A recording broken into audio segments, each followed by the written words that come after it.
procedencia y a qué se dedica, pueden ayudarme a un diagnóstico correcto. No es lo mismo una cefalea en una paciente de 25 años, mujer de Bogotá, a una cefalea en un hombre de 80 años del Amazonas. Es totalmente diferente, incluso si la cefalea es la misma.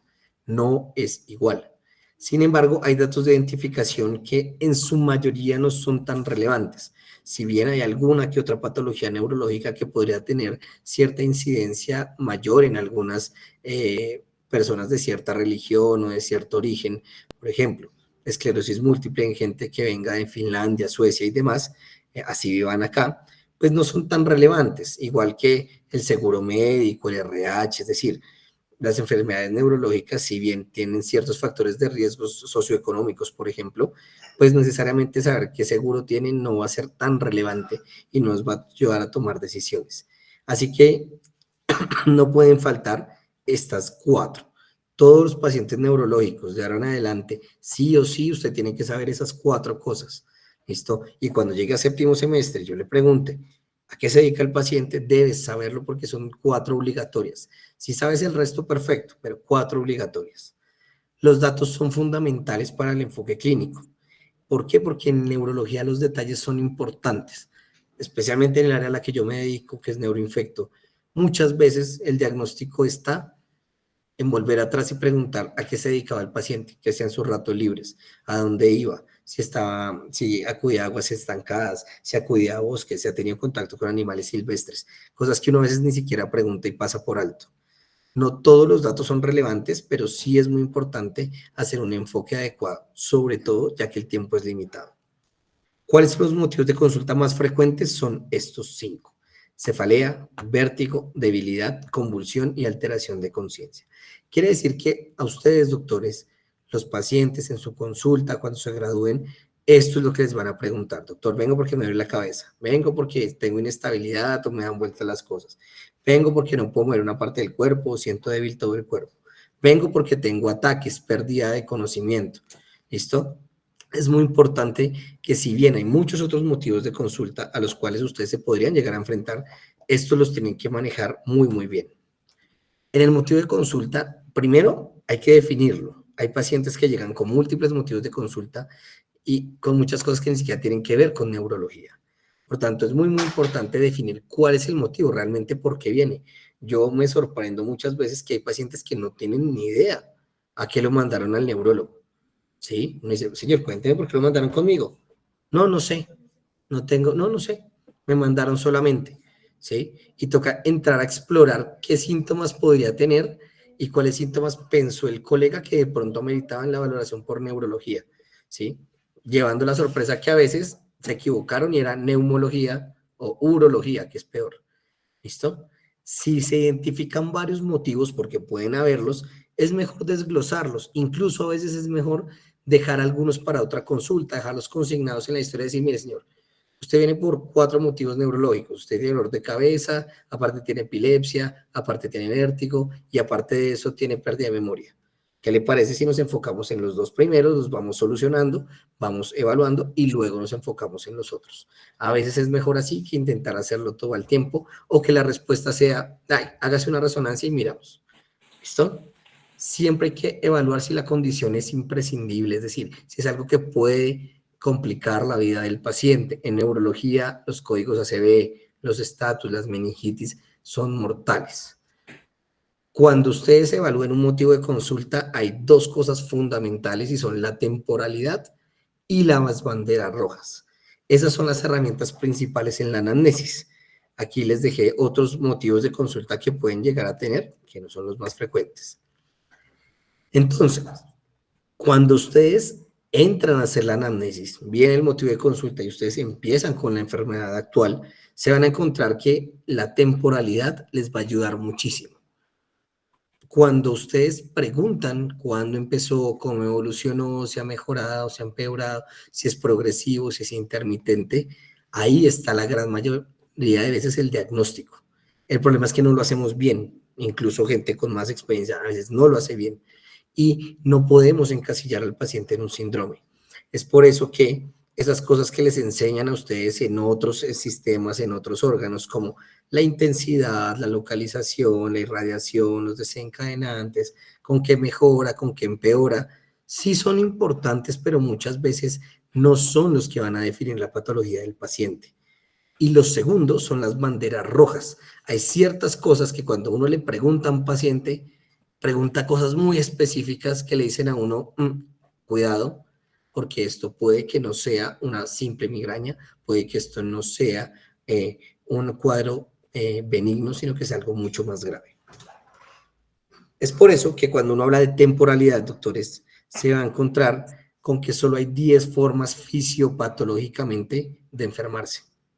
En la medicina, en la neurología, y esto es aplicable casi que para cualquier órgano o sistema. No hay más, solo hay 10. Quiere decir que de esas 10, usted tiene que descubrir cuál tiene su paciente. Cuando las cosas se presentan abruptamente, agudamente, de manera súbita, estamos hablando usualmente de causas vasculares, de causas tóxicas o de causas traumáticas. Claro, esto no aplica al 100% de las condiciones. Alguien me podrá decir, no, pero es que la intoxicación por metales pesados usualmente es crónica. Sí, pero la mayoría de veces no tenemos intoxicación por metales pesados. La mayoría de veces tenemos intoxicación por monóxido de carbono, por organofosforados, por disulfatos. Entonces, usualmente esas sí son agudas. ¿Cuáles son subagudas? Llevan horas a días. Metabólico, autoinmune o desmielinizante en caso de la neurología y las infecciones. Hay otras que requieren un proceso fisiopatológico crónico, como las neoplasias, las condiciones genéticas o las condiciones degenerativas. Es decir, a uno no le da Alzheimer en un día, ¿cierto? Eso requiere tiempo. Y finalmente, las condiciones psiquiátricas. Cuando yo me enfrento a un paciente y le pregunto la temporalidad, lo primero que yo estoy estableciendo es cómo inició, cómo arrancó. Esto arrancó súbito, arrancó progresivo, fue intermitente, o fue muy fuerte al principio y luego mejoró. ¿Qué fue lo que ocurrió? Cuando yo establezco la temporalidad y lo puedo organizar de esta manera, puedo ayudarme a reducir las posibilidades de diagnóstico. ¿Por qué? Porque las causas agudas suelen ser prioritarias, urgentes. Si un paciente llega diciendo que lleva 2 horas donde súbitamente perdió la fuerza del hemicuerpo izquierdo, pues eso probablemente es o vascular o tóxico o traumático. Y pues claramente lo vascular será más probable. Por tanto, eso tiene un tratamiento urgente, tienes 4 horas para resolverlo y si no, va a quedar con esa secuela a largo plazo. El manejo adecuado de los cuadros en el servicio de urgencias puede definir las secuelas a largo plazo. Así que las decisiones que ustedes tomen en ese momento pueden determinar el pronóstico de rehabilitación de ese paciente. Así de importante es poder definir rápidamente cuál es la causa probable. También, por supuesto, está asociado a la morbimortalidad. Por ejemplo, los pacientes con encefalitis herpética que no se diagnostican en un plazo de 24 a 48 horas tienen menos de un 2.5% de probabilidad de quedar vivos y completamente funcionales. Quiere decir que el 97.5% o se mueren o quedan con discapacidad leve a moderada. Las condiciones, por supuesto, crónicas como las cefaleas, como la epilepsia, van a requerir un seguimiento ambulatorio. Ahora, cuando hablamos de cefalea, vamos a hablar de banderas rojas. Aquí vamos a empezar a hablar de las banderas rojas. Cada una de las condiciones tiene unas banderas rojas específicas. ¿Listo? Esas banderas rojas son cosas que nos dicen a nosotros, cuidado, este paciente puede tener una cefalea secundaria. Puede que no sea una migraña, no sea una cefalea tensional. Entre esas tenemos condiciones sistémicas, que tenga inmunosupresión, que tenga una neoplasia, que tenga VIH, que tenga pérdida de peso, que tenga diaforesis, que tenga vómito incoercible. Todas esas cosas nos hacen decir, oiga, esto no es solamente un dolor de cabeza primario. 2, que tenga síntomas neurológicos focales. Doctor, tengo cefalea y no veo por un ojo. Tengo cefalea y no puedo mover una parte del cuerpo. Tengo cefalea y perdí y veo doble. Esas son cosas neurológicas focales. ¿Listo? Tengo ataxia, no puedo caminar, tengo debilidad. Todas esas cosas pueden ser neurológicas focales. Y eso, por supuesto, condiciona una bandera roja. El otro, que sea súbito. Realmente las cefaleas súbitas, si usted se la pregunta al paciente si fue súbito, todos le van a decir que sí, porque todos no la tenían y luego la tuvieron. Lo cierto es que súbito o en trueno se define como alcanzar la máxima intensidad en menos de un minuto. Si en menos de un minuto el paciente pasó de no tener cefalea a tener una cefalea intensa, usualmente la peor de su vida, tienen que pensar en condiciones, sobre todo vasculares, que pueden generar esta condición. Cuarto, la edad. Los menores de 5 años y los mayores de 65 o de 50 en algunas escalas no deberían tener dolores de cabeza que inicien en ese momento. Es decir, no es normal que un niño a los 2 años se queje de dolor de cabeza. No es normal que alguien que nunca ha tenido cefalea en la vida a los 55, 60, 70 empiece con dolores de cabeza. ¿Listo? Es una bandera roja que le dice a usted, oiga, probablemente hay que tomar una imagen, probablemente hay que enfocar mejor cuál puede ser la causa. Y hay otros que se llaman las P. Depende de donde ustedes lean, depende de qué tan actualizado esté el artículo que ustedes miren o de donde revisen. Las P son 10, 14, 20, hay un montón. Lo cierto es que hay cosas que no son usuales, ¿listo? Que el dolor de cabeza sea progresivo, que cada vez sea peor, peor, peor, que sea precipitado por la valsalva, que sea precipitado por la posición o que cambie con la posición, que sea precipitado por la actividad sexual, por ejemplo, o que sea solo facilitado por la actividad física, que tenga papiledema, que inicie en el embarazo o en el puerperio, que cambie el patrón, que no responda a analgésicos, todas esas son banderas rojas para decir, oiga, algo está pasando, algo que no es usual dentro de la fisiopatología de la evolución natural de las enfermedades primarias o las cefaleas primarias. Pero por otro lado, el vértigo también tiene banderas rojas. Vértigo han sufrido muchas personas, especialmente mujeres por encima de los 50 años. ¿Por qué? Porque es una enfermedad que ocurre en ese grupo poblacional.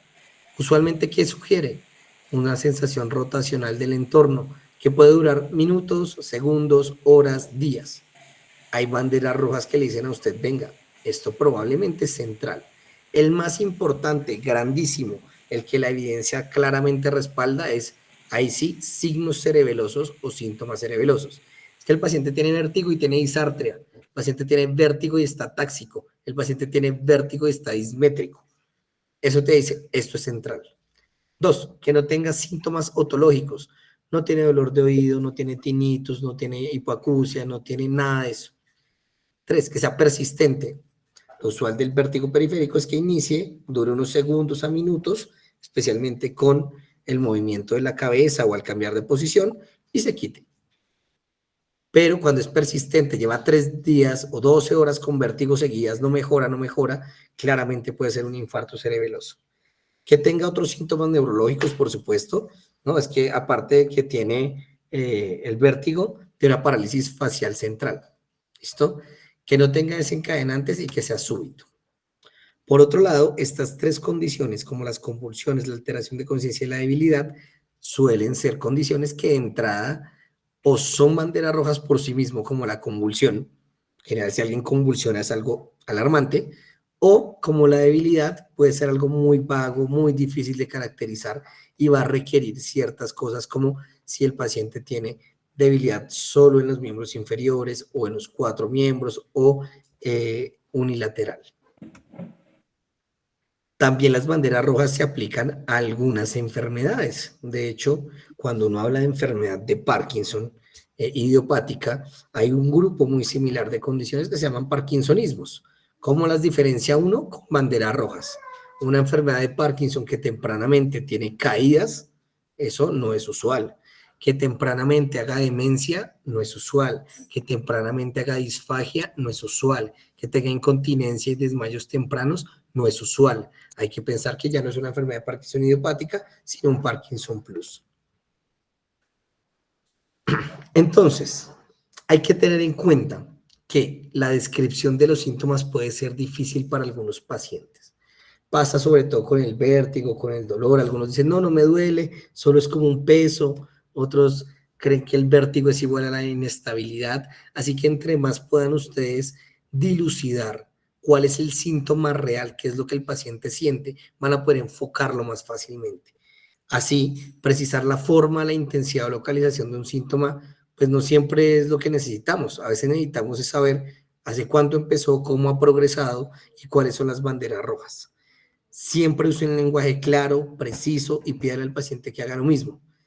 Es importante, a pesar de que es un ejercicio que hacemos los neurólogos frecuentemente, evitar sesgos con diagnósticos tempranos. Hay ciertos hallazgos semiológicos que le dicen a uno que un paciente tiene un diagnóstico X o Y. Y van a ver que muchas veces los neurólogos intentamos de entrada decir, me parece que semiológicamente es esto. ¿Listo? Ahora, no hay que casarse con ese diagnóstico, sino que hay que evaluar las posibilidades a la luz del examen físico. Por favor, no introduzcan diagnósticos en la anamnesis, ¿listo? Entonces no digan, no, paciente que viene con 3 días de afasia. No, a menos que usted esté completamente seguro de que es una afasia y que no es una anartria, ¿sí? O que no es otra condición propia del aparato fonatorio. Entonces, es mejor decir, el paciente no emite lenguaje, el paciente no se le entiende lo que habla, el paciente tiene debilidad o disminución de la fuerza en tal extremidad, y no que lleguen a decirnos como, no, es que tiene una hemiparesia de ambos miembros inferiores, por ejemplo, ¿listo? Porque esto puede generar errores diagnósticos, sobre todo cuando estamos en un ambiente en el cual se hace docencia y en el cual uno confía en que ustedes examinaron a un paciente, confía en que le preguntaron. Si ustedes me dicen, está afásico, hasta que yo lo examine, asumiré que está afásico. ¿Listo? Siempre busquen 2 versiones, eso es muy importante. Los pacientes, sobre todo los neurológicos, a veces están confusos, están irritables, tienen deterioro cognitivo previo, están en delirium, se quieren ir, ¿listo? Entonces siempre busque 2 versiones, sobre todo si la versión que cuenta el paciente no es como muy lógica, apóyense los familiares. Incluso si necesitan llamarlos, llámelo. La condición con el paciente es fundamental y su incapacidad, pues obviamente va a limitar el correcto enfoque clínico. Si yo no soy capaz de ir a preguntarle a mi paciente y de prestarle atención porque estoy anotando en la tablet, porque estoy anotando en el celular lo que me está diciendo, me estoy perdiendo la mitad de la información, me estoy perdiendo cómo gesticula, cómo habla, el tono de la voz y muchas otras cosas. Llegar a un diagnóstico en neurología es muy similar a encontrar un misterio, a resolver un crucigrama o a encontrar un criminal. Realmente es una cuestión de buscar las pistas y a veces pequeñas pistas pueden llevar al diagnóstico. Si usted tiene dudas, si usted ve un paciente y no le cuadra, definitivamente no es lo que usted espera, lo mejor es reconstruir desde la enfermedad actual. Vuelva a empezar de cero, haga de cuenta que nunca lo ha visto y empiece de cero. Los datos recolectados pues van a depender de las preguntas que usted realice. Pasa mucho y es frecuente cuando uno pasa revista en cualquier institución que le cuentan una historia, uno empieza a preguntarle al señor y la historia cambia radicalmente. A veces no es cuánto preguntamos, sino qué preguntamos y la calidad de lo que preguntamos. Luego de la anamnesis como tal de la enfermedad actual, van a entrar los antecedentes. Hay que tener en cuenta que la mayoría de las enfermedades neurológicas son multicausales, por tanto, saber los antecedentes es importante. Y por supuesto, hay que definir ciertos factores de riesgo y ciertos antecedentes propios de mayor relevancia, como que tenga hipertensión, diabetes, algunos exposicionales o familiares, que suelen ser los más importantes. Por supuesto, el antecedente quirúrgico del sistema nervioso es fundamental. ¿Qué ocurre a veces con los antecedentes? A veces con los antecedentes nos quedamos como, no, sí, tiene hipertensión. No tuvo una CB, no tuvo cirugía de columna. ¿Cuándo? ¿Hace cuánto? ¿Cómo fue? ¿Qué pasó? ¿Listo? La ausencia de antecedentes no implica ausencia de factores de riesgo y esto es fundamental, doctores. ¿Por qué? Porque hay pacientes que no van al médico, hay pacientes que no hacen los exámenes, hay pacientes que no siguen las recomendaciones, por tanto nunca tienen un diagnóstico. Pueden ser hipertensos hace 15 años, pero como no toman medicamentos, para ellos no están enfermos.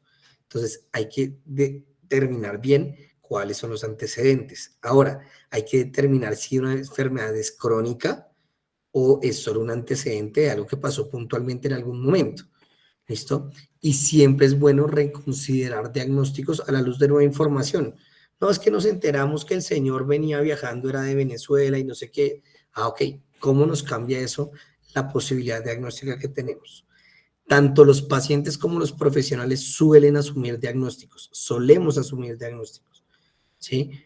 uno ve entrar una mujer joven que viene por cefalea y dice, es migraña, de entrada, es migraña. Pero hay muchas cosas que pueden cambiar. Entonces, no hay que asumir diagnósticos, sí hay que tener los más probables, pero hay que ir viendo si todo encaja en el diagnóstico que yo tengo. Finalmente, cuando usted termina la anamnesis y termina los antecedentes, sobre todo la anamnesis, la enfermedad actual, lo primero que usted se tiene que preguntar, ¿qué síndrome tiene mi paciente? Si ustedes manejan qué síndromes existen y cuál tiene el paciente, neurología se les va a hacer muy fácil. Va a ser mucho más fácil de entender, porque de ahí va a partir dónde está la lesión y de dónde está la lesión, cuál es la causa más probable. ¿Qué ocurre? Con el tiempo, uno no hace este proceso. ¿Sí? Cuando uno ve pacientes todos los días, yo que tengo que ver 30 pacientes todos los días, no voy a decir, bueno, este señor tiene este síndrome, yo creo que tiene esta localización, yo creo que tiene esta. No, uno realmente con el tiempo lo que hace es llegar a la etiología. Yo creo que esto es una esclerosis lateral amiotrófica con un complejo de FT. Punto. Me salté todo esto. ¿Por qué? Porque ya lo hice mecánicamente. Cuando ustedes intenten hacer eso no va a funcionar. Por tanto, sí es importante que ustedes establezcan el síndrome, la topografía y finalmente la etiología. El examen neurológico como tal puede ser dirigido, a diferencia de otros donde se les exige que tengan que hacer absolutamente todos los pasos. En neurología no siempre es necesario, sobre todo porque la extensión del examen neurológico lo hace muy impráctico. Hacer un examen neurológico completo con todas las maniobras puede tardar perfectamente 45 minutos, una hora. En la vida real usualmente tienen 15 minutos para ver a un paciente, a veces menos. Así que hay que aprender a hacer un examen rápido, eficiente, pero completo. El examen, por tanto, pretende dilucidar o darle peso a esos hallazgos de la anamnesis. Usted cuando se para de la silla a examinar al paciente tiene que decir, mis sospechas diagnósticas son estas, lo que espero encontrar en el examen es esto. Por tanto, si usted tiene tiempo de hacer el examen, pues evalúa todas las cosas que tengan validez o que le den peso o que descarten lo que usted está pensando. Todas las maniobras deben tener un propósito. A veces uno los va a examinar a los pacientes, pero no entienden qué están haciendo detrás de esa maniobra. No saben para qué la están haciendo. No saben si sale anormal o si sale normal, qué sería lo que vamos a interpretar. Las variantes de cómo se realizan algunos exámenes son múltiples, por tanto no pretendan que alguien tenga la verdad absoluta, ni yo, ni la semiología, ni otros doctores, ni siquiera otros neurólogos. No todos hacemos las cosas de la misma manera, si bien estamos de acuerdo en la mayoría de las cosas, hay algunas maniobras que prefieren hacer a ciertas personas de algunas maneras y no está mal realmente. La interpretación de un signo es más relevante que el signo mismo y eso quiero que se lo graben. No importa que usted encuentre una respuesta plantar extensora, lo que importa es que usted sepa por qué se da una respuesta plantar extensora. ¿Listo? Y finalmente, la concordancia entre la anamnesis y el examen neurológico es fundamental y a veces es una dificultad. A veces usted hace toda la anamnesis, nos pasó hoy en consulta con un compañero de ustedes, hace toda la anamnesis, el señor viene por quejas de memoria, usted dice, no, esto es una demencia, un vértigo, y va y lo examina y se encuentra con un síndrome hipokinético rígido, el cual el familiar nunca mencionó. Y le toca devolverse a hacer anamnesis de esos síntomas hipokinéticos porque no le han dado relevancia. Es así como, luego de que usted hace toda la anamnesis, va a pasar por varias partes del examen neurológico. Estas son las que vamos a ver a partir de la segunda charla y en las otras dos que serán la próxima clase. La conciencia, los pares craneales, los exámenes, el examen motor, los reflejos musculotendinosos, la parte sensitiva, el cerebelo, un extra que usualmente no está en los libros, que es la parte autonómica y los movimientos anormales, y finalmente los signos meningios. Estas son las partes del examen neurológico y así es como las vamos a ir viendo poco a poco. ¿Cuáles son las conclusiones de esta primera parte? Primero, la neurología suele ser compleja. Es difícil, sí, no lo negamos. Incluso para quienes nos dedicamos a esto a veces es difícil, hay casos retadores, pero un buen entrenamiento y dedicación son bastante necesarios y suficientes para aprenderla. La semiología es la mejor herramienta diagnóstica. Si usted no aprende semiología neurológica y si no tiene algo de bases de neuroanatomía, lo más probable es que esté perdido totalmente. Los datos de temporalidad y banderas rojas son fundamentales en la anamnesis y el abordaje clínico, y el examen neurológico solo va a permitirles a ustedes confirmar las sospechas que ya tenían. ¿Listo? Aquí están algunas referencias bibliográficas que pueden usar adicionales a las que ya les mostré en el principio, con las cuales pueden profundizar y pueden evaluar mejor esta primera parte de anamnesis. ¿Preguntas hasta ahí? ¿Dudas, algún comentario, alguna cosa? Sí, Sergio, cuéntanos. Doctor, yo tengo una pregunta. Pues yo conozco una persona que, digamos, empezó a presentar episodios de cefalea, pero casi que después del parto. ¿En ese caso sería una bandera roja o ya no? Como usted Sí, mencionó la... sí, depende de cuánto tiempo después del parto. La mayoría de veces el embarazo y el puerperio son banderas rojas porque se asocian a trombosis de senos venosos. Acuérdense que en la triada de Bishop, una de las cosas es que tengan hiperviscosidad, que tengan daño endotelial o que tengan pues, hipercoagulabilidad, por supuesto. Y el embarazo es un estado pro coagulabilidad. Entonces, cuando una paciente gestante se queja de cefalea o en el puerperio inmediato, en los primeros días, tiene cefalea, uno puede sospechar que sea una trombosis de senos venosos. Incluso si tiene características migrañosas, nosotros hemos encontrado pacientes que realmente te relatan una migraña, pero están embarazadas. Uno a veces prefiere hacerle angioresonancia por tiempo de vuelo y a veces se lleva la sorpresa de que sí tiene una trombosis. Si ya han pasado 3, 4 meses del parto, probablemente no tenga ninguna relevancia y sea una cefalea primaria que ya tenía desde antes, que se exacerbó o se empeoró con los cambios hormonales.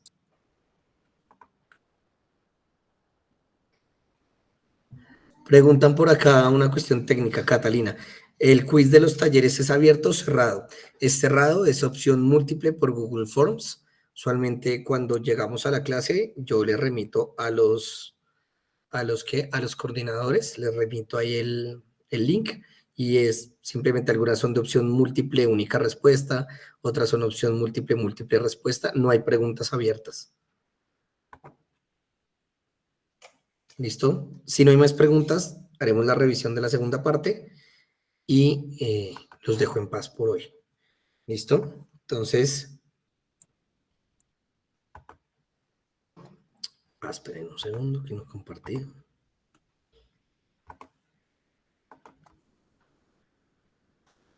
Creo que ahí me ven todo, ¿cierto? Listo. Entonces, entrando en examen neurológico como tal, entonces vamos a hablar de conciencia y pares. Vamos a hablar primero de la conciencia, por supuesto. Entonces, la definición de conciencia es compleja, ha sido abordada por múltiples ramas del conocimiento y la idea aquí no es enseñarles qué es la conciencia y para qué sirve, no. Eso es algo pragmático para que ustedes sepan cómo evaluarla. Hay actividades que consideramos muy automáticas, pero que son resultado de una serie compleja de interacciones, como estar hablando y enseñándoles esto. Por tanto, entender cómo funciona el cerebro y cómo yo puedo hacer estas cosas que parecen sencillas del día a día es importante para abordar los trastornos neurocognitivos o las demencias. La evaluación, si bien puede ser muy extensa y muy compleja, es de alta importancia. La conciencia se divide en 3 cosas: el alertamiento, la atención y el contenido. El alertamiento depende de la sustancia reticular activadora que se presenta o que está presente, perdón, en el tallo cerebral, especialmente en el puente, pero que es toda una red neuronal que permite el alertamiento, es decir, que usted abra los ojos. ¿Listo? La atención, que es lo que probablemente muchos ya perdieron en este momento, depende de los tálamos. Esos tálamos y la unión tálamo cortical frontal son los que van a generar la atención, que es fundamental para poder crear el contenido. La única forma de aprender es poder prestar atención y poder estar despierto. Si yo no estoy despierto, no puedo atender y no puedo aprender, por ejemplo. El contenido está en la corteza cerebral como tal. Cuando hablamos de alertamiento, hablamos de que hay varios niveles de conciencia. El nivel de conciencia puede ser alerta, es decir, que el paciente abre los ojos sin ningún estímulo, puede estar somnoliento, es decir, que requiere un estímulo auditivo usualmente fuerte para que abra los ojos, puede estar estuporoso, que es cuando requiere que haya un estímulo táctil, o en coma, donde requiere dolor o incluso con el dolor no responde. Estos otros tres, que son el coma persistente, el estado vegetativo y de mínima conciencia, usualmente son estados posteriores al coma. La segunda parte es la atención, que aparte de que es como un eslabón, el segundo eslabón, también es el dominio cognitivo más importante de los 7. Así que prestar atención es una de las cosas más fundamentales en casi cualquier proceso neurocognitivo. Tanto las estructuras diencefálicas, que son los tálamos, como la corteza frontal, están involucrados en esta atención, y la integridad permite el desarrollo de los demás dominios. Si yo no tengo una atención preservada, lo más probable es que la memoria, el lenguaje y otros dominios pues no se puedan dar de manera adecuada. Muchas veces los pacientes que consultan por deterioro cognitivo y por pérdida de memoria lo que tienen son fallas atencionales. El paciente no recuerda sus citas porque no las agenda, porque tiene muchas cosas que hacer. A mí mismo me ha pasado, he llegado al trabajo que no es, al hospital y me dicen, ¿usted qué hace aquí? Era en el otro, porque tenemos fallas atencionales y eso es frecuente. Ahora, cuando hablamos del contenido de la conciencia, vamos a dividirlo en dominios cognitivos, que son como los eslabones sobre los cuales ustedes crean la realidad, y las funciones mentales superiores, que son algo mucho más complejo, mucho más difícil, que requiere usualmente la combinación de varios dominios cognitivos. Los dominios son 7: la atención, el lenguaje, la memoria, la visopercepción, la parte social, las praxias, que son la parte motora, y la función ejecutiva. Esas 7 son fundamentales, ¿listo? A partir de ahí, usted va a hacer cosas más difíciles, como por ejemplo el cálculo, como por ejemplo planear, como controlar impulsos, como tener introspección, prospección, comunicación, imaginación, noxias, autopercepción, el yo y por supuesto la metacognición. Entonces, cuando hablamos de conciencia, hablamos de unos dominios que cada cual va a tener ciertas divisiones o subdivisiones, que es como uno lo evalúa. Es decir, cuando yo evalúo el lenguaje, tengo que ver si el paciente nomina, repite, comprende, cómo está su prosodia, su semántica, su sintaxis, ¿listo? Por supuesto, yo no espero que ustedes aprendan todo esto perfecto, y mañana vamos a ver cuál es la mejor forma de abordar la conciencia, pero tienen que saber que cada dominio tiene subdominios, ¿listo? Como la abstracción, la planeación, y tiene funciones mentales superiores, que es la combinación de varios de estos dominios cognitivos. Son formas muy útiles de abordar el paciente con deterioro cognitivo, porque si bien se pueden afectar múltiples, y la definición de demencia es que se afecten más de 2, usualmente inician por uno solo, y hay uno que es predominante, y eso es lo que va a determinar qué tipo de demencia tiene mi paciente. Si el paciente tiene afectada especialmente la memoria, va a ser Alzheimer; si tiene las praxias, una demencia por cuerpos de Lewy, y así. El análisis de los dominios, por tanto, se puede hacer mediante la exploración normal que hacemos nosotros, pero la mayoría de veces, como son tan complejos, requieren pruebas neuropsicológicas específicas. El contenido, esto es muy importante, solo es valorable si la atención y el alertamiento son normales. Si el paciente no me está poniendo atención, si el paciente no sabe dónde está parado, si el paciente está totalmente en delirium, pues yo no le puedo pedir el cálculo, porque pues no lo va a tener. ¿Listo? Hay una discusión grandísima con respecto a cómo funciona el cerebro. Hay una discusión sobre la estructuralidad y la anatomía, y qué tan cierto es eso, de que ciertas áreas cerebrales se dedican solo a ciertas cosas. Lo cierto es que se ha determinado que el hemisferio izquierdo tiende a ser mucho más lógico, racional, sobre todo el lóbulo frontal, y por tanto ahí están algunas habilidades como la emisión del lenguaje, la recepción del lenguaje, también algunas cosas como la lógica, la abstracción, la toma de decisiones, ¿listo? Y el hemisferio derecho tal vez con cosas un poco más como la imaginación, como la interpretación del arte, como la interpretación de las pinturas, de la música, la percepción tridimensional y el espacio y demás. Y por lóbulos también se ha hecho una diferenciación.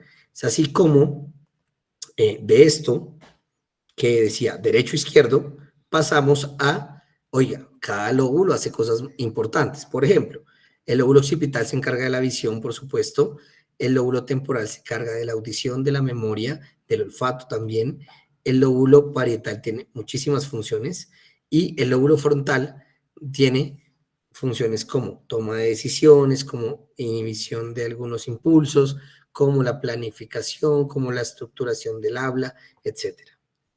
Lo cierto es que nosotros pasamos de esta teoría de hay dos hemisferios y cada uno hace una cosa diferente a tenemos un montón de lóbulos y de giros que cada uno se encarga de hacer una cosa a esto. ¿Listo? Y entonces la cara de ustedes es esta. ¿Listo? Los hemisferios fáciles, los lóbulos fáciles, pero luego te encuentras con esto y te das cuenta que esto es una red compleja de señales interhemisféricas dentro del mismo hemisferio e incluso que van hacia regiones distales periféricas. Entonces, cuando uno piensa el cerebro con derecho e izquierdo, es lo que lo hace fácil, pero cuando nos lo imaginamos como realmente es un conectoma y una serie de redes infinitas, lo hace mucho más complejo. La idea cuál es que ustedes aprendan lo importante, lo básico. Es así como cuando ustedes se van a enfrentar a pacientes con deterioros cognitivos, tienen que evaluar, como ya les dije en la clase previa, cuál fue la temporalidad. También que la temporalidad les va a aparecer siempre en neurología. ¿Cómo fue esto? ¿Fue agudo? ¿Fue subagudo? ¿Fue crónico? ¿Sí? Oiga, esto fue agudo y transitorio. Bueno, hay que pensar en algunas condiciones. No, pero es que fue agudo, pero fue progresivo. Bueno, hay que pensar en infecciones. No, es que fue fluctuante. Entonces, cada una de las condiciones depende de la temporalidad. Si fue agudo, subagudo, crónico, si fue transitorio, si fue progresivo, si resolvió, si fue fluctuante. Eso nos lleva a varios tipos de demencia. La demencia o el deterioro cognitivo mayor, como se define actualmente, puede tener algunas causas reversibles como deficiencias de vitaminas, como infecciones como la sífilis o trastornos tiroideos, pero también pueden ser primarias degenerativas como las que más conocen, el Alzheimer, la demencia vascular, la demencia por cuerpos de Lewy, la demencia frontotemporal, por ejemplo. Y otras causas, tumores, tóxicos y demás. En cuanto a los pares craneales, que es la segunda parte, tienen que saber que son estructuras del sistema nervioso periférico, no central. ¿Listo? Si bien los núcleos de donde salen estas se encuentran dentro de la estructura central y su daño puede darse en daños centrales, realmente las pares craneales son estructuras periféricas. La procedencia es del tallo cerebral y sus funciones son múltiples. Tienen funciones motoras, sensitivas, autonómicas, y a pesar de que no es uno de los motivos de consulta más frecuentes, sí puede pasar que los pacientes vengan a nosotros con enfermedades de nervios craneales. Y su diagnóstico es básico y es del médico general. ¿Listo? Lo repito, ¿por qué? Porque esto es importantísimo en la práctica diaria de ustedes y lo va a hacer. No es lógico que uno llegue a pasar revista en un hospital de cuarto nivel y hayan 7 parálisis periféricas para que uno las vea. Probablemente un médico general tiene que saber resolver eso. Una neuralgia del trigémino tiene que saber qué es eso. Una parálisis del tercer nervio craneal tiene que saber qué es eso. Los pares craneales son 12, obviamente, están estructurados según cómo aparecen descendentemente en el tallo cerebral. Empiezan por el olfatorio y terminan en el hipogloso. El del olfatorio no suele examinarse de rutina, usualmente es el motivo de consulta, el paciente llega diciendo que no huele y que no sabe a nada, y el uso de diferentes olores puede ser fundamental para hacer el diagnóstico. Siempre hay que evitar dar pistas al paciente de qué olor va a sentir. Si usted le da pistas, puede que él llegue a una conclusión por razonamiento lógico y no por sensibilidad. El síndrome de Foster-Kennedy es el único que realmente es muy importante a la hora de evaluar el olfatorio, el cual, como ustedes pueden ver, tiene células olfatorias, tiene un bulbo donde hace conexión con las células mitrales y de ahí se traslada por el tracto olfatorio para pasar por la comisura anterior y llegar al lóbulo temporal y a la región amigdalina, sobre todo a la corteza entorrinal, para poder hacer la interpretación lógica de eso que estoy oliendo. En cuanto al óptico, hay que recordar que los nervios ópticos se encargan de llevar la información visual de la retina a la corteza occipital. Y el compromiso se puede presentar en múltiples enfermedades, casi que cualquier etiología. Debe evaluarse siempre la visión de formas, movimiento y colores. Y siempre deben usar las herramientas más adecuadas. ¿Listo? Cuando evaluamos el óptico, evaluamos 4 cosas: la agudeza visual, los campos visuales, los reflejos pupilares y el fondo de ojo. Es que mañana y en los talleres que vienen, espero que vayan listos para evaluar agudeza visual, campos visuales, reflejos pupilares y fondo de ojo.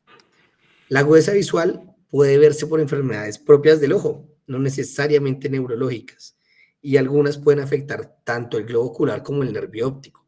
Por ejemplo, una neuritis óptica puede también tener corioretinitis, como el citomegalovirus o las enfermedades por Bartonella. La desaturación del rojo, que es que alguien no vea de manera importante o brillante el rojo, que suele ser escarlata o suele ser brillante, es un dato fundamental en neuritis óptica y en enfermedades como la esclerosis múltiple. ¿Listo? Evaluar cada ojo de manera independiente es fundamental. Así que cuando hacen la evaluación del segundo par, hay que hacerlo en par, es decir, ambos ojos. Perdón, de manera independiente. Esto lo habrán visto todos alguna vez en su vida, si no, lo van a leer hoy o si no, lo van a leer alguna vez, pero es cómo es la vía visual. Y la vía visual tiene un nervio óptico, tiene un quiasma, tiene un tracto, luego hace aquí, se une en el cuerpo geniculado lateral y manda las famosas radiaciones ópticas. La lesión a cada nivel les da una lesión típica, usualmente de ambos ojos. Por tanto, es muy importante que ustedes aprendan a examinar y aprendan a qué corresponde una hemianopsia heterónima, homónima o una cuadrantanopsia superior e inferior. ¿Listo? Entonces, hay muchos esquemas, ustedes pueden buscar donde sea, desde Google hasta lo que sea, artículos donde les van a mostrar qué pasa si se daña el nervio óptico, qué pasa si se daña el quiasma, qué pasa si se daña el tracto óptico, qué pasa si la lesión es más atrás en el asa de Meyer, o incluso qué pasa si la lesión es en la corteza visual. Los reflejos pupilares son dos, directo y consensuado. Cuando usted ilumina la pupila, esta debe hacer una contracción, debe hacer una miosis, tanto del ojo que usted iluminó como del contrario. Y esto es una actividad mixta entre el segundo, que es la aferencia, y el tercero, que es la eferencia. Interpretar si la lesión es aferente o eferente es su trabajo. Y esto depende del área pretectal y los núcleos de Erdinger-Westphal. El daño del nervio óptico, por tanto, va a alterar la contracción pupilar y es ahí donde debemos evaluarlo. Esta es la forma en la cual ocurre. Entonces, volvemos al esquema. Ahí están los ojos, están las vías, tanto las que se decusan como las que no. Está el tracto óptico. Este tracto óptico llega a una región pretectal, va a los núcleos de Erdinger-Westphal, que finalmente va a terminar con la conexión del tercer nervio craneal en el ganglio ciliar, y es el ganglio ciliar el que se va a encargar de cerrar la pupila cuando yo la ilumino. Los reflejos pupilares pueden estar alterados en algunas condiciones, como en el Argyll-Robertson, que es típico de la sífilis, en el síndrome de Horner, en el Marcus-Ghon o en la pupila tónica de Adey. El fondo de ojo es la última parte del segundo par craneal y ofrece información relevante sobre todo para enfermedades propias del nervio óptico. Sin embargo, si ya hicieron algún taller de oftalmoscopía, van a saber que ustedes no van a ver esto que yo estoy mostrando acá. Eso no se ve así de perfecto y de grande. Solamente uno ve regiones parciales de esto que están mostrando acá. La técnica, por tanto, debe ser muy buena para realizar un fondo de ojo exitoso. La práctica es el maestro, por tanto, ustedes tienen que hacer muchísimos fondos de ojo antes de decir, oiga, sí puedo, sí lo puedo hacer bien. Pero si nunca lo hacen, pues nunca van a llegar allá. Y la interpretación, por supuesto, va a estar dependiente de la clínica.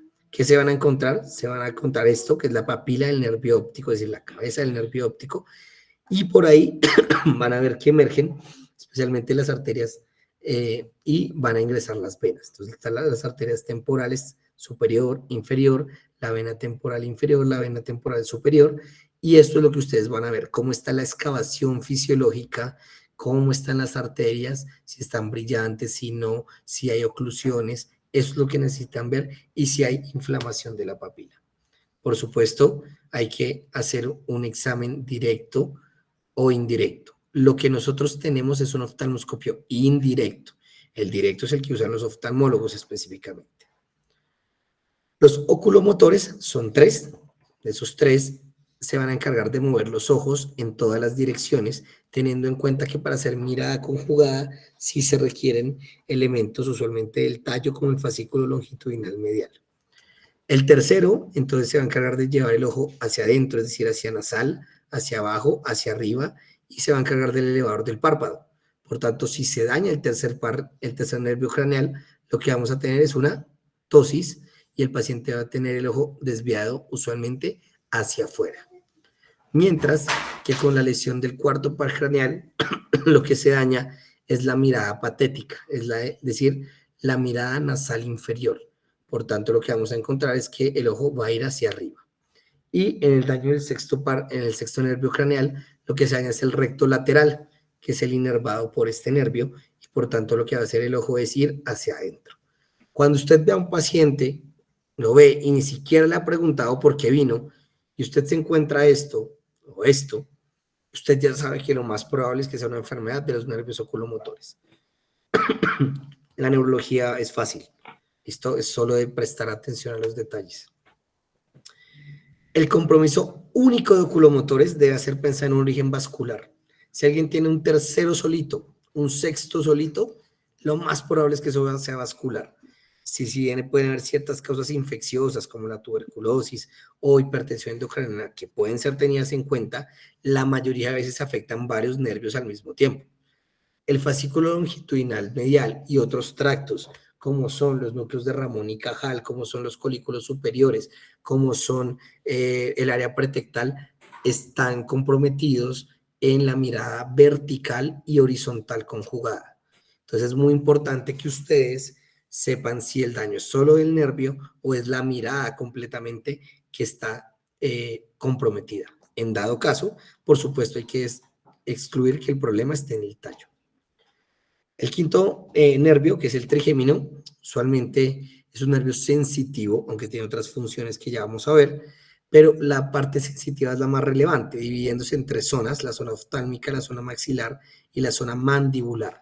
La mayoría de veces, cuando se daña, afecta sobre todo la zona maxilar y mandibular y causa una enfermedad que se llama la neuralgia del trigémino. ¿Listo? Esto es sensitivo y lleva todas las modalidades de sensibilidad, tanto superficial como profunda.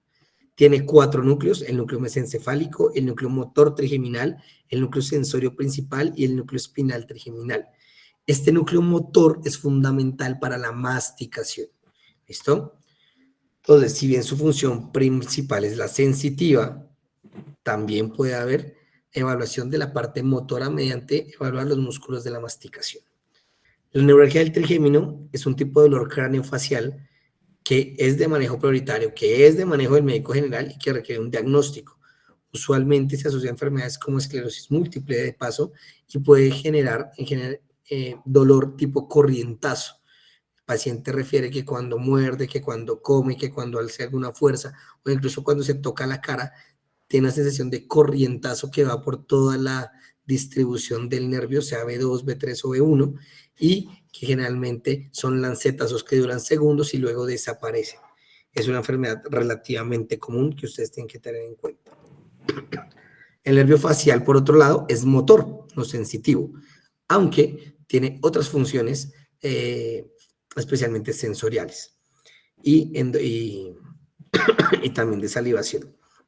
Entonces el facial tiene 5 ramas, estas 5 ramas se van a distribuir a lo largo de la cara y la región del cuello para poder hacer la movilidad de la cara. Es muy importante que ustedes entiendan que si se daña el nervio completo, es decir, hay una lesión periférica del tronco del nervio, la parálisis va a ser periférica, por tanto va a comprometer la mitad de la cara. Mientras que si la parálisis es solamente central, el compromiso va a ser de la mitad inferior, es decir, de este cuarto, ¿listo? No de toda la hemicara. Y eso habla de una lesión central. Las parálisis faciales muy frecuentemente se asocian a diabetes, a trauma, a infecciones herpéticas, y eso es lo que hay que evaluar cuando uno se enfrenta a un paciente con una parálisis facial. El tratamiento es sencillo, es corticoide, dependiendo del House-Bragman será corticoide y aciclovir, dependiendo si tiene lesiones en el oído o no. Entonces, realmente saber del facial y reconocer el facial es muy fácil. Ahora, tiene otras, tiene, tiene otras funciones, es cierto, pero la principal es la motora. Cuando hay daño del núcleo, es decir, en el centro, en el puente, también suele hacer parálisis ya facial periférica, a pesar de que la lesión sea central. ¿Cuál es la diferencia? Que la mayoría de veces se afectan otros nervios craneales, sobre todo el sexto, que anatómicamente está muy cerca. La parálisis central, la mayoría de veces suele representar es un daño cortical. Bueno, y uno de los datos clínicos más importantes es el parpadeo.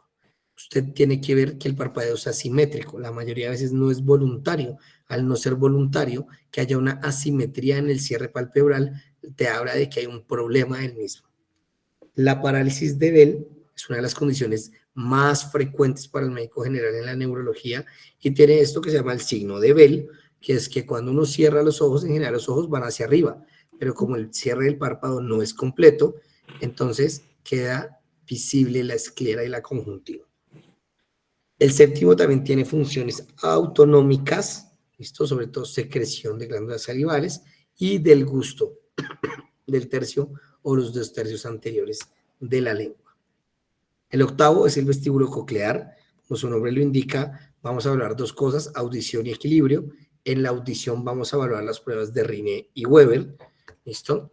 En estas pruebas lo que vamos a hacer es evaluar si la transmisión aérea del sonido está preservada o si hay un compromiso en la misma. Usualmente se usan diapasones para poder oír, entonces hay que estar pendientes para hacer la prueba de Rine y Weber. Y en el equilibrio tenemos que el oído medio es fundamental para los movimientos angulares y laterales de la cabeza. Por lo tanto, una alteración del oído medio puede generar alteraciones en el equilibrio y es la causa más frecuente de vértigo. En cuanto al glosofaringio, este y el décimo par craneal, que es el vago, comparten algunas funciones, especialmente motoras, a lo largo de la faringe. Por tanto, hay 2 síntomas que les tienen que hacer pensar a ustedes en compromiso del glosofaringio o del décimo, y son la disfagia y la disartria. Son síntomas comunes, sin embargo, hay diferentes tipos de disartria. Aquí hablamos de la disartria flácida, no de la disartria espástica, que sería la de una CB, por ejemplo. El noveno nervio craneal tiene una función muy importante en la deglución, ya que como ustedes están viendo, logra inervar gran parte de algunos músculos que están conectados con la lengua, con la faringe y con la parte inferior de la boca que permite los primeros pasos de la deglución. Y la transmisión del gusto del tercio posterior también de la lengua también va por este nervio. Entonces la lengua usualmente tiene una sensibilidad por el quinto, pero la parte sensorial, que es el gusto, va por el séptimo y por el noveno. Y además de eso tiene una función autonómica para la parótida. El nervio vago se llama así por su amplio trayecto. Sale desde el puente y tiene un trayecto larguísimo acompañando al noveno en algunas inervaciones de la faringe. Por tanto, la disfagia y la disfagia es uno de los síntomas, pero también tiene inervaciones importantes a nivel de las cuerdas vocales y de la región laringea. Por tanto, también algunos de los síntomas pueden ser disartria. Además de eso, genera inervación mucho más abajo, sobre todo en la región enteral y en la región cardíaca. Por tanto, cumple funciones autonómicas, funciones para el corazón, para el sistema gastrointestinal, para el vaciamiento gástrico, para la motilidad intestinal, también para la regulación cardíaca de la presión y demás. Por eso, una de las causas de síncope más frecuentes es el compromiso del nervio vago. Esta también se ha usado como terapia para algunas enfermedades, especialmente para la epilepsia. Entonces, ¿cómo evalúa el glosofaringio y el vago? Fácil. Hay que entender que cuando uno evalúa el noveno y el décimo, lo que más puede ver es la parte faringea. Por tanto, lo que vamos a evaluar es cómo se contrae esa parte faringea. Es muy importante que cuando se haga, si bien muchos libros que ustedes van a leer dice que lo que hay que hacer es mirar la úvula y hacia dónde se desvía, hay que entender que esta desviación de la úvula es una consecuencia de la parálisis del velo del paladar. Si el velo del paladar no se contrae, pues entonces la contracción contralateral va a ser la desviación de la úvula. Pero no es que uno se quede mirando exclusivamente la úvula. Siempre hay que mirar la simetría de la elevación y eso suele ser mucho mejor. El reflejo nauseoso no debe usarse, por favor, doctores. La mayoría de los pacientes no requieren el reflejo nauseoso para evaluar si está conservado o no el noveno y el décimo. Es así como cuando hay un fallo en la contracción del paladar blando de un lado, la úvula se desvía al lado sano porque esta contracción es normal. Al contraerse hacia arriba, la úvula tiende a desviarse hacia el lado sano. Sin embargo, si la úvula de entrada está asimétrica, es corta o es muy larga y no la podemos ver, probablemente tengamos dificultades si interpretamos solo la úvula. Prometo que vamos a terminar ya casi. El accesorio es un nervio que, si bien nos parece que tiene funciones poco interesantes con respecto a las otras, ya que solamente se encarga de la elevación del músculo trapecio y el movimiento del esternocleidomastoideo, suele ser bastante interesante cuando se daña en conjunto con otros pares craneales. El daño exclusivo es muy inusual, realmente es muy raro que se dañe solo el 11. Si ocurre, está asociado a trauma y su evaluación, así como cualquier evaluación de la fuerza, debe hacerse contra resistencia. Deben evaluarse ambos músculos para poder tener, digamos, como la interpretación completa. Finalmente, el hipogloso. Hay que recordar que en la anatomía de la lengua hay algunos fascículos longitudinales, otros que son verticales, otros que son transversos. Entonces, es muy importante entender que el hipogloso se encarga del movimiento de la lengua. Y su compromiso, pues, suele generar inmovilidad de la misma.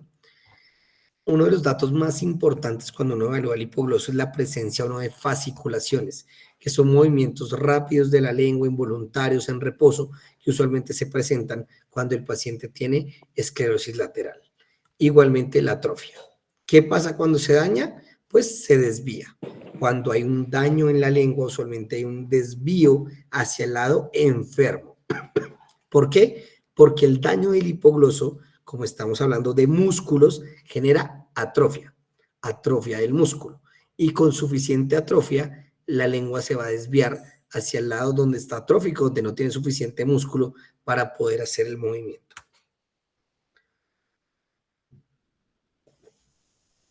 El compromiso de pares craneales casi siempre es único cuando se afecta el nervio craneal solamente. Pero cuando yo tengo un compromiso de múltiples pares craneales, debo orientarlos al tallo cerebral o al trayecto de los mismos. Sí, si yo tengo dañados varios pares craneales, no voy a esperar y no voy a pensar que el problema está en cada uno de los nervios, aunque puede pasar especialmente si hablamos de alguna neuropatía craneal múltiple. Pero las neuropatías craneales múltiples usualmente tienen una causa secundaria, por ejemplo, tuberculosis, por ejemplo, infiltración meningia por tumores, ¿listo? Y se pueden dañar tanto en el puente o en el tallo como en el trayecto. ¿Listo? Y en esos, el seno cavernoso y el apex orbitario pueden generar compromiso de varios nervios craneales al mismo tiempo. Como conclusión, doctores, la conciencia, hablando de conciencia primeramente, es el primer pilar del examen neurológico, por tanto deben evaluarlo completo, basados en los dominios cognitivos, que son las bases de la construcción de la realidad. Siempre teniendo en cuenta que la temporalidad es importante para definir la causa y las demencias son un capítulo enorme de la neurología. Vale la pena conocer cuáles son las más frecuentes. Demencia senil no existe. Ahí les mando el spoiler. Entonces, por favor, no vayan a responder eso en el examen. Conclusiones también para los pares craneales. Hay múltiples patologías. Deben conocerlas porque esto es del médico general. Y entender cómo funciona el nervio craneal hace que sea más probable que entiendan cómo se daña o por qué se daña. Y un buen examen de pares pues, puede ofrecer datos complementarios, sobre todo en casos difíciles. Y en el daño de múltiples pares debe haber un compromiso central que debemos evaluar. La bibliografía. Muchas gracias, doctores. No sé si hay alguna pregunta, alguna duda. María del Pilar. Cuéntanos, María.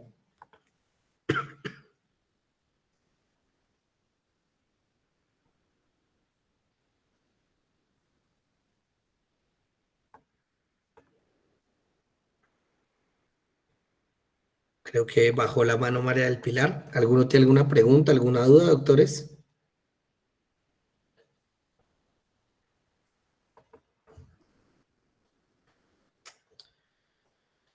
Supongo que no, entonces. Bueno, espero que esto haya sido una buena introducción. Espero que se tomen el tiempo de... Ah, es que se le dañó el micrófono que está escribiendo. Ok. Espero que hayan tenido como introducción, que recuerden un poco de la neuroanatomía. Eso es súper importante, que la revisen y que en el taller podamos hacer un poco más práctico esto que en la teoría es tan difícil. María Alejandra Goyes tiene una pregunta. Buenas noches, doctor. Hola María, cuéntame. Doctor, es que digamos, bueno, es como de mi caso especial que yo le envío un correo. Ah, tú Eh, debes un correo de una asistencia, ¿cierto? sí, doctor, es que Lo necesito supongo, debe su estar en la bandeja de opinión. entrada, mujer, pero yo recibo como 100 correos al día y no los he revisado aún, ¿vale? En cuanto lo vea, creo que es una firma que necesitas. Sí, doctor, es que sin eso no puedo validar el permiso. No te preocupes, ahorita o mañana en la mañana la tienes, ¿vale? Ok. Listo, ¿vale? Dice María del Pilar, dice que la función sensitiva que predomina por parte del trigémino. eh, bueno, sí. Lo que pasa con los problemas vasculares es lo siguiente.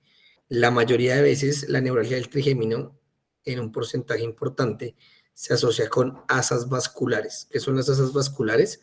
Es que por donde sale el trigémino, desde el tallo cerebral, usualmente vienen pasando las vertebrales o incluso la basilar. Si la basilar no va recta, sino que hace un giro, puede presionar el nervio, puede presionar el trigémino. Y como lo presiona, genera irritación a largo plazo. Y eso genera la neuralgia del trigémino. Si bien no es el caso siempre, no siempre ocurre eso, sí es una causa importante. Entonces, como tú me dices, o sea, pueden haber problemas vasculares. Ahora, que la neuralgia del trigémino genere ACV o que la neuralgia del trigémino te genere trombosis de senos venosos, no suele ser así. La mayoría de veces es la causa vascular la que genera la cefalea o la que genera el dolor, pero no, uno no debe pensar como, uy, tiene una neuralgia del trigémino, esto puede ser una ACV, no funciona así. Las causas vasculares sí pueden generar la neuralgia, pero una neuralgia no puede terminar en una ACV. ¿Listo?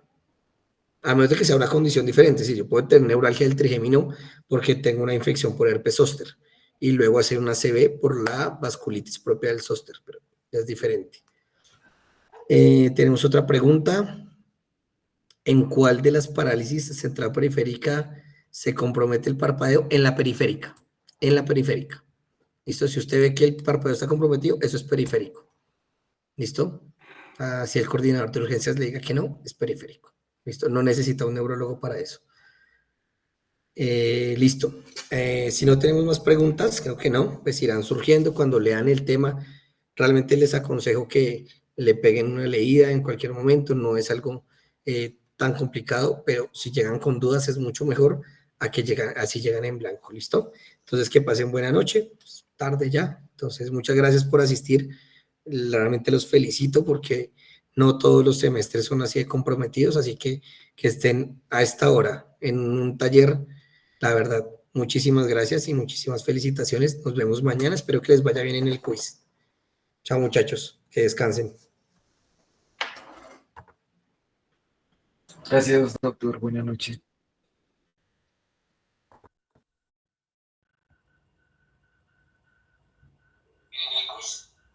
Chao, muchachos. Que descansen. Gracias, doctor. Buenas noches.